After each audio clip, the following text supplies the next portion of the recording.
This I got to be honest with you. Even though I don't really agree with a lot of his comments. Double down, baby. I love it. Fucking baller, man. I love it. He's such a baller. It's like Scorsese, man. Because most Logan Roy. people would say, like, all right, look, I offended some people, and this is what I meant. He said, no. They're fucking amusement parks. I hate them. Fuck them. He's aware. He's aware. Of course, he's aware. And I say this with I don't agree with a lot of the stuff that he's saying, but he's accurate in the fact of the way that he equated when you go to watch these movies. It does feel more like an emotional, like roller coaster. And there's roller coasters, and you're going there for like a theme park aspect. I disagree that it's not cinema. If it's playing in the movies, it's cinema. It's not the kind of traditional film that he's used to. But I love the fact that he's like, nah, fuck them. Here, I'm gonna read the quote for everybody because it's awesome. Theaters have become amusement parks. That is all fine and good, but don't invade everything else in that sense. That is fine and good for those who enjoy that type of film. And by the way, knowing what goes into them now, I admire what they do. Right. It's not my kind of thing. No kidding. It simply is not. It's creating another kind of audience that thinks cinema is that. But here's the difference though. But you know who he should be blaming though. He's saying they shouldn't invade. And you got to blame the consumers. The consumers are no one's forcing people to spend their money. He says it's for the audience that thinks that's what cinema is. But they're also the audience the audience is dictating what's being made because they're spending the money on it. Yeah. Well, yeah, and he's also we're not just talking about Marvel, by the way. So we're talking about good. the Joker. The Joker just made all this money. We're talking about Shazam. We're talking about all these movies. Even Aquaman. Exactly, all these movies, all of them, because it's just what people are seeing right now. This is where I don't. He says we need cinemas to step up and show films that are narrative films, right? So they can lose money. So he's saying cinemas need to step up, but it goes to your point. Joker's a narrative film. It is. Yeah, it is. I think that but there are movies in those cinemas. There are that we can see. Like I know Peanut Butter Falcon is a little bit of an outlier because it's limited. But there are movies in cinemas, the wide cinemas that aren't Marvel, that you can see that we want, that we say over and over again, go see these movies, so that. But I wonder also that if he would because Ang Lee made Gemini Man, right? Yeah. Would Scorsese consider that cinema? Because it is a significantly less quality, not the way it looks, but a less quality film than a lot of the Marvel movies. Mm-hmm. But it's because it's weird. But you go against all of it. And my biggest thing is I love that he is not backing down at all. I love it. Can I just my argument maybe for the Gemini Man bomb? And I love everything that Will Smith does. That movie where he gives himself open heart surgery. What was that? After Earth.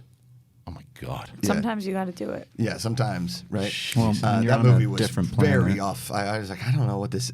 When I watched the trailer for Gemini Man, I watched it, then I watched it again, and I still had no idea what the movie was about, other than there was two Will Smiths. Do you know what I'm saying? You kind of leave with that. I liked it fine. Did you guys watch? But that's it's not a good movie. I liked it though. Did you guys see that he's involved in another Fresh Prince reboot? Yeah.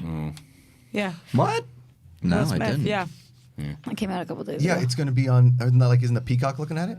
Isn't Peacock maybe. the streaming service? So we're done with Scorsese, I guess. No, I was just saying for Scorsese's thing, right? Is going into the cinema, going to the movies, is a lot of people when you spend that much money because it's a creature of our own demise, right? Is when Amanda's like, I want to go see this movie. It's like, let's just wait till on demand. It's only $6, as opposed to $36 at the ArcLight, or even in Middle America, even in places like Pittsburgh. My parents like, it's Tuesday night. We'll go for a senior night. It's $5. They'll go see a movie, but they're not going to spend $10.75 on a movie that they're like, well, I could just probably wait for it on demand, right? If you're going to go to the movie and spend that kind of money, I think you want a spectacle. It's like, I don't go see a lot of live music. I'm not going to go see an acoustic performance at Hotel Cafe. Right. But if Tom Petty's going to play at the Bowl, I'm going to see Tom Petty. It's an excellent point. It's changed, and that's the thing. It changed a lot from when Scorsese was coming up, why people went to the movies to why they go today. And it has a lot to do with the sound systems and the spectacle and all that, because they are amusement parks, theaters now, but that's not, Marvel didn't cause that. It's just the way that people's viewing habits